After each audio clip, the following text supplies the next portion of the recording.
இன்னைக்கு ஈவினிங் உளுந்து கஞ்சி செய்யலாம்னு இருக்கேன். ஜவ்வரிசி ஆட் பண்ணி பேனில் ஒரு 1/4 கப் அளவுக்கு ஜவ்வரிசியை லோ ஃப்ளேமில் 2லேருந்து 3 நிமிஷத்துக்கு ட்ரை ரோஸ்ட் பண்ணணும். இப்போ இதை ஒரு பிளேட்டில் ட்ரான்ஸ்ஃபர் பண்ணிவிட்டு அதே பேனில் 1/4 கப் அளவுக்கு உளுந்து சேர்த்து லைட் ப்ரௌன் கலர் ஆகிற வரைக்கும் இதையும் ட்ரை ரோஸ்ட் பண்ணிக்கணும். அப்புறம் 5 பாதாமையும் ரோஸ்ட் பண்ணி எடுத்துக்கிட்டேன். நட்ஸ் பவுடர் தனியாக இருந்ததுன்னா இதில் ஆட் பண்ண வேண்டியதில்லை. கஞ்சி செய்கிறப்போ 1 table spoon nuts powder add பண்ணிக்கலாம். நட்ஸ் பவுடர் காலி ஆகிடுச்சு, அதனால் இதிலேயே ஒன்றா சேர்த்துட்டேன். இதெல்லாம் நல்லா ஆறுனதுக்கு அப்புறமா இதோட ஒரு சின்ன ஏலக்காய் சேர்த்து நல்லா ஃபைன் பவுடராக கிரைண்ட் பண்ணி எடுத்துக்கணும். எக்ஸ்ட்ராவாக இருக்க பவுடரை இந்த மாதிரி ஏர்டைட் கண்டெய்னரில் ஸ்டோர் பண்ணி வச்சுட்டேன். நம்ம ரூம் டெம்பரேச்சரில் ஸ்டோர் பண்ணி வைக்கணும்னா 1 மந்த் வரைக்கும் நல்லாயிருக்கும். 2 to 3 மந்த்ஸ் வரைக்கும் ஸ்டோர் பண்ணி வைக்கணும்னா ஃப்ரிட்ஜில் ஸ்டோர் பண்ணி வச்சுக்கலாம். கஞ்சிக்கு 2 டேபிள் ஸ்பூன் பவுடரை 1 கப் அளவுக்கு தண்ணி சேர்த்து லம்ப் எதுவும் இல்லாமல் நல்லா மிக்ஸ் பண்ணிக்கணும்.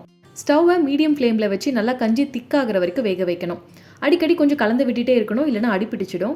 இதில் ஸ்வீட்னஸ்க்கு நான் வெல்லம் ஆட் பண்ணியிருக்கேன். இன்கேஸ் வெல்லம் வேண்டாம் அப்படின்னா பேபிஸ்க்கு கொடுக்குறப்ப வாழைப்பழம் இல்லைனா ஆப்பிள் நல்லா மசிச்சு ஆட் பண்ணிக்கலாம்.